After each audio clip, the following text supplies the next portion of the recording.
Assalomu alaykum. Men 22-25 guruh talabasi Soyibjon Vasila bo'laman. Mening mavzuyim, mustaqil ish mavzuyim uzluksiz ko'kslash jarayoni.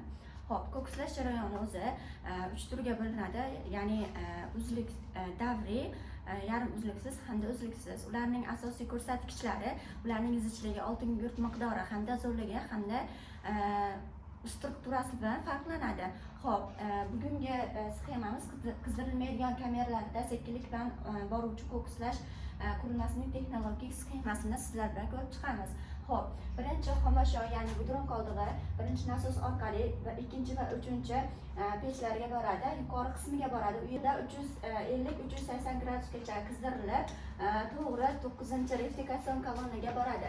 U yerda ma'lum bir temperaturagacha u yerda ham qizdiriladi va 6-nasos orqali yana pechlarga qaytadi. Bu yerda yana 410-580 gradusgacha qizdirilib, 7 kran orqali 5-kameraga boradi. Kameraning balandligi 27-28 metr, diametri 4,5-6 metrgacha bo'ladi. Bu yerda asta sekinlik bilan to'ladi va hajmi birlikda oshadi. U yerdan suv purkagich stabilizator yordamida kameralarga puflanib turiladi, suv puflanib turiladi. Tezroq refleksion kolonnaga borish uchun. Bu yerdan qolgan yana xomashyo 9-kolonnaga boradi. Bu yerda yengil fraksiyalari suvli sovutgich hamda havoli sovutgich orqali boyitilgan gaz hamda chiqib ketadi va yana 15-nasos orqali refleksion kolonnaga qaytadi. Refleksion kolonnada ma'lum bir gradusgacha qolgan qoldiq qizdiriladi va bug'li 10-11